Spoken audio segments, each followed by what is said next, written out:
Imaginez une femme millionnaire, puissante et habituée à tout contrôler dans sa vie, mais qui a besoin de quelque chose que l'argent ne peut pas acheter, un partenaire pour tromper sa famille lors d'un gala. Sofia Navarro engage Miguel, un homme ordinaire, pour se faire passer pour son mari. Le plan semblait simple, jusqu'à ce que des sentiments inattendus commencent à émerger. Et si un mensonge prévu pour une seule journée devenait le début de quelque chose de réel? Lorsque les masques tombent, que des secrets sont révélés et que le jeu des apparences menace de s'effondrer, Sofia et Miguel devront décider, continuer à faire semblant ou tout risquer pour un amour qu'ils n'ont jamais prévu. Restez jusqu'au bout, car ce qui commence comme un contrat se termine par un rebondissement qui vous surprendra. Sofia Navarro regardait par l'immense fenêtre de son bureau, le téléphone collé à son oreille. À l'autre bout du fil, sa mère s'exprimait avec son ton critique habituel. « Sofia, as-tu déjà pris le temps de réfléchir à ce que les gens vont dire lors du dîner de gala? Tout le monde sera accompagné sauf vous. » Encore une fois, Sofia inspira profondément, essayant de rester calme. « Maman, je suis propriétaire de ma vie et de mon entreprise. Je n'ai rien à prouver à personne, » répondit-il en gardant un ton froid. « Vous avez peut-être beaucoup de succès, ma chère, mais cela ne remplace pas l'image de la stabilité. Peu importe ce que vous dites, les gens apprécient toujours le fait que vous ayez quelqu'un à vos côtés. » Après avoir raccroché, Sofia a mis le téléphone de côté et s'est massé les tempes. Elle savait que sa mère exagérait, mais elle savait aussi que les apparences comptaient dans les cercles de la haute société. À l'approche du dîner de gala familial, la pression de présenter une vie parfaite était écrasante. Plus tard, alors qu'il examinait des contrats sur son ordinateur portable, une notification par courrier électronique a attiré son attention. Compagnon contractuel, escorte pour des occasions spéciales. Sofia a cliqué sur le lien sans trop réfléchir.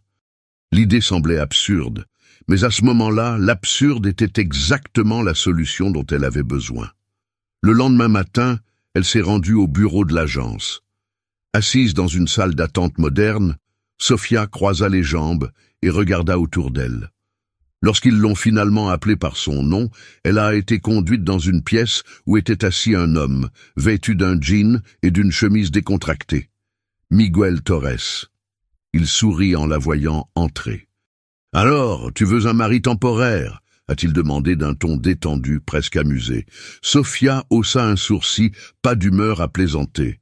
« Je veux quelqu'un qui respecte les règles, sans question ni drame. » Il a répondu directement. « Droite. » Miguel hocha la tête, son sourire de défi restant. « Et quelles seraient ces règles? Ne vous impliquez pas plus que nécessaire. N'inventez pas d'histoire sans me consulter. Et surtout, n'oubliez pas qu'il ne s'agit que d'un contrat. » Miguel se pencha en avant, posant ses coudes sur ses genoux. « Cela semble facile. » Il a répondu avec le ton de quelqu'un qui aime les défis. « J'espère juste que tu n'es pas aussi strict avec ta famille qu'avec moi. » Sofia a ignoré la provocation et a sorti un dossier de son sac. « Voici les détails. Nous devons paraître convaincants. Vous devrez agir comme quelqu'un qui me connaît depuis des années. »« Compris, patron, » répondit-il en faisant un clin d'œil ludique. Lorsque Miguel partit, Sofia se rassit, ressentant un mélange de soulagement et d'appréhension. Le contrat a été signé. Qu'est-ce qui pourrait mal se passer? Le dîner de gala battait son plein lorsque Sofia et Miguel arrivèrent. Le manoir de la famille Navarro était illuminé, avec une file de voitures de luxe garées à l'entrée. Miguel offrit son bras à Sofia alors qu'ils montaient les marches. « Êtes-vous prêt à affronter votre famille ?» a-t-il demandé avec un sourire détendu. « Suivez simplement le plan et n'improvisez pas, » répondit Sofia en ajustant sa robe. « Je ne veux pas de surprise. » Dès leur entrée, toutes les têtes se tournèrent vers le couple.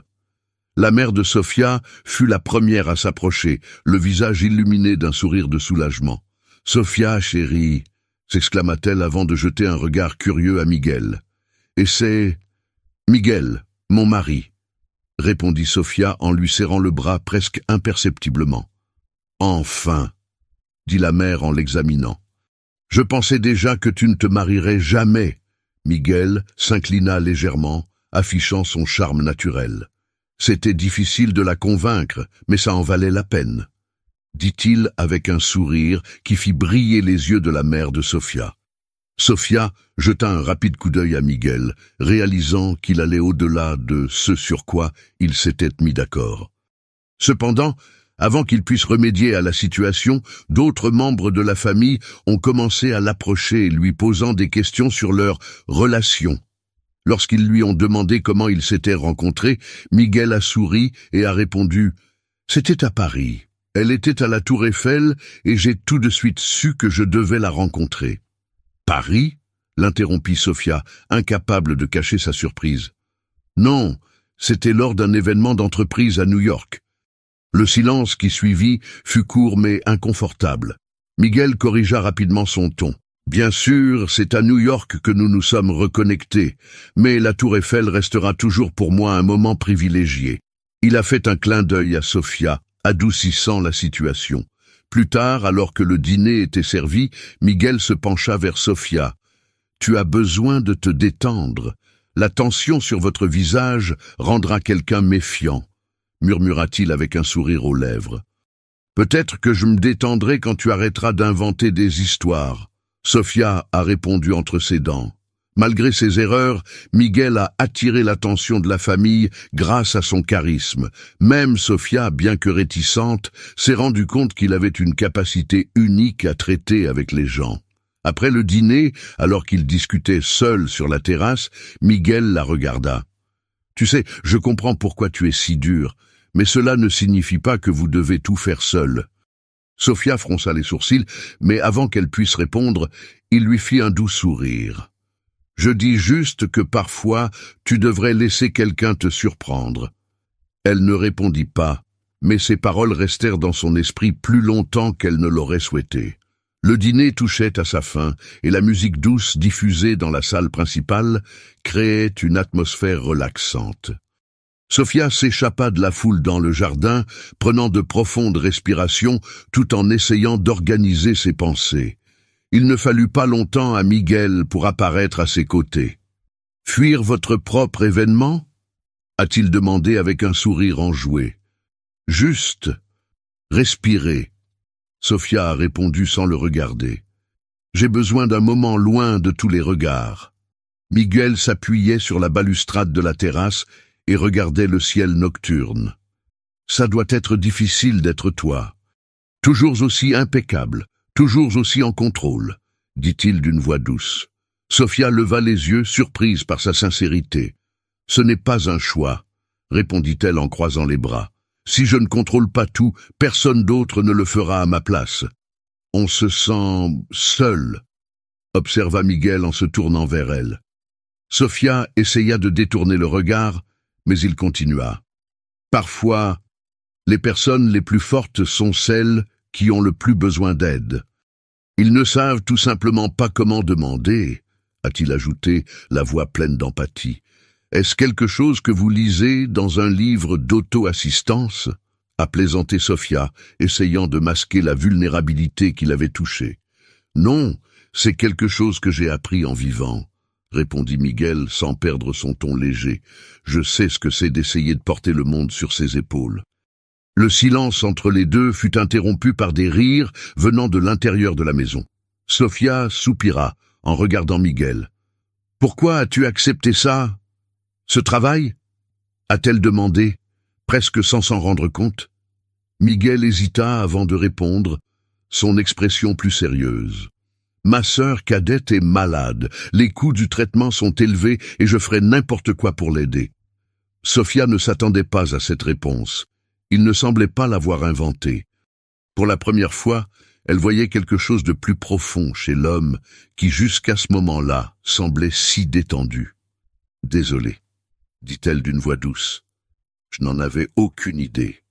Tu n'as pas besoin de t'excuser. » Miguel sourit légèrement. Chacun a ses raisons de faire ce qu'il fait. Alors qu'il retournait dans la pièce, Miguel s'arrêta brusquement et attrapa le bras de Sofia. « Écoute, je sais que ce n'est qu'un travail, mais tu es plus incroyable que tu ne le penses. Peut-être que quelqu'un vous l'a déjà dit, mais je vais le répéter. dit-il en la regardant directement dans les yeux. Avant que Sofia ne puisse répondre, la musique a commencé à jouer et Miguel l'a entraînée dans une danse impromptue. Elle hésita, mais finit par céder. Son toucher était ferme mais doux et le moment semblait trop réel pour faire partie d'un contrat. Puis c'est arrivé, un baiser bref mais intense qui les a tous deux surpris. Sofia s'éloigna, confuse. Ce n'était pas dans le contrat, dit-elle en essayant de reprendre son souffle. Miguel sourit, lui tenant toujours la main. Peut-être que certaines choses sont meilleures sans contrat. Elle le regarda un instant, ne sachant que répondre. Quelque chose avait changé et elle ne pouvait pas l'ignorer. La journée après le dîner a commencé dans une atmosphère chargée. Sofia était dans son bureau, enfouie sous les papiers mais incapable de se concentrer. La nuit dernière restait encore gravée dans son esprit, surtout ce baiser. Cependant, son téléphone vibra, la sortant de sa rêverie. C'était un message de sa mère. Daniel semble avoir des doutes sur Miguel. Il en demande beaucoup. Sofia soupira profondément, ressentant une vague d'irritation. C'était typique de Daniel, son cousin toujours méfiant, de remettre en question tout ce qui sortait de l'ordinaire. Il décida de l'ignorer, mais il savait que le problème ne faisait que commencer. Quelques heures plus tard, alors que les invités se promenaient dans le jardin, Sofia a vu Daniel s'approcher de Miguel. Elle observait de loin, essayant de garder son sang-froid tandis que sa curiosité grandissait. Daniel, avec son expression curieuse typique, sourit d'une manière qui ne fit qu'augmenter la tension. « Alors, Miguel, comment exactement toi et Sofia vous êtes-vous rencontrés ?» a demandé Daniel en croisant les bras. C'était une réunion pour le moins intéressante. Miguel a répondu avec son ton insouciant habituel, une de ces choses que seul le destin explique. Destin? Choix de mots intéressant. Daniel a ri, mais ses yeux étaient perçants. Parce que tu sais, j'ai fait des recherches sur toi. Et honnêtement, je n'ai rien trouvé de convaincant. Miguel gardait son sourire, mais Sofia voyait sa posture devenir plus rigide. Il haussa les épaules, essayant de se détourner. Peut-être parce que je n'ai pas l'habitude de m'exhiber en ligne, répondit-il, toujours d'un ton léger. Ou peut-être parce que tu n'es pas celui que tu prétends être. Tira Daniel, en se rapprochant. Sofia sentit sa poitrine se serrer. C'était déjà trop. Elle traversa le jardin et interrompit la conversation d'une voix ferme. « Que se passe-t-il ici, Daniel ? Je protège notre famille, » répondit Daniel en désignant Miguel. « Cet homme n'est pas digne de confiance, Sofia. Comment peux-tu laisser quelqu'un comme ça s'approcher ?» Avant que Sofia ne puisse répondre, Miguel leva les mains en signe de capitulation. « Il a raison, » dit Miguel, d'une voix soudain sérieuse. « Je ne suis pas ce à quoi tu t'attendais. Je suis ici parce que j'ai accepté un travail, et rien de plus. » Cette révélation a glacé le sang de Sofia. Elle essaya de contrôler son expression, mais la surprise était évidente. Miguel se tourna vers elle, les yeux sincères, mais pleins de regrets. « Je ne voulais pas que ça se passe comme ça. Je ne voulais pas t'exposer à ça. » Il a continué. « Mais je pense qu'il vaut mieux mettre fin à cette farce maintenant. » Daniel regarda Sofia avec un sourire triomphant. Mais Sofia l'ignora, se concentrant sur Miguel, qui recula d'un pas comme s'il était prêt à partir. « Tu n'as pas besoin de moi, Sofia. Je n'en ai jamais eu besoin, » dit-il avec une sincérité qui la désarma complètement. Sans attendre de réponse, Miguel se tourna et commença à marcher vers le portail. Sofia resta immobile, l'esprit tournoyant. Elle ressentait un manque de contrôle, ce qu'elle ressentait rarement. Daniel s'approcha avec un air satisfait. « Je t'avais prévenu, Sofia, on ne peut pas faire confiance à n'importe qui. Sortez d'ici, Daniel, » répondit Sofia, sa voix froide comme la glace. En montant dans la chambre, Sofia ferma la porte et tomba sur le lit. L'image du départ de Miguel restait gravée dans son esprit. Il n'avait pas essayé de se justifier ni de manipuler la situation. Juste, je suis parti. Pour la première fois depuis des années, Sofia ressentait quelque chose qu'elle ne pouvait pas nommer. Au fur et à mesure que la nuit avançait, Ses pensées devenaient de plus en plus claires. Miguel n'était pas parfait, mais il avait été réel comme personne d'autre ne l'avait été. Et au fond, elle savait que ça lui faisait peur. Dans la solitude de sa chambre, Sofia finit par l'admettre. Il lui manquait. Le vent soufflait légèrement, tandis que Sofia traversait les jardins du manoir, perdue dans ses pensées. La tension du dîner était toujours dans l'air. Mais ce n'étaient pas les scandales ou les ragots qui l'occupaient, c'était Miguel. Il était parti sans se retourner et, pour la première fois, Sofia avait l'impression que quelqu'un avait emporté avec lui quelque chose qu'elle ignorait avoir. Son cœur. Elle fut interrompue par un bruit de pas. Lorsqu'elle se retourna, elle vit Miguel marcher vers elle. Il avait l'air fatigué, mais il y avait de la détermination dans ses yeux. « Que faites-vous ici ?» a demandé Sofia en croisant les bras pour tenter de cacher sa surprise. « Il faut qu'on parle », répondit Miguel en s'arrêtant devant lui. « Je ne pars pas tant que je n'ai pas dit ce dont j'ai besoin. » Sofia laissa échapper un soupir, luttant contre les émotions qui montaient dans sa poitrine. « J'en ai dit assez hier soir, » dit-elle en essayant d'avoir l'air cool. « Il est parti, et maintenant il pense qu'il peut simplement se présenter ? » « Je suis parti parce que je pensais que c'était juste, » répondit Miguel, la voix ferme. Mais j'ai réalisé que j'avais tort. Il fit un pas en avant, réduisant ainsi la distance entre les deux. « Sofia, depuis le début, ce n'était qu'un contrat pour toi. Quelque chose de planifié, de contrôlé. Mais pour moi, c'est devenu quelque chose de bien plus grand. » Elle essaya de détourner le regard, mais il continua. Je pensais que je pourrais continuer ma vie après ça. Mais la vérité est que tu as tout changé. Vous m'avez montré que je pouvais être plus que les circonstances qui m'ont amené ici. Et tu penses que dire ces choses va changer ce qui s'est passé ? A demandé Sofia, la voix tremblante. Miguel eut un sourire triste. Je ne m'attends pas à ce que quelque chose change. Je veux juste que tu saches la vérité.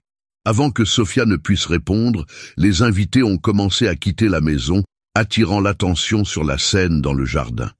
Miguel regarda autour de lui, conscient que tout le monde regardait. « On dirait que nous avons un public, » dit-il d'un ton léger. « Mais tout va bien, je n'ai rien à cacher. » Il tourna son attention vers Sofia, ses yeux rivés sur les siens.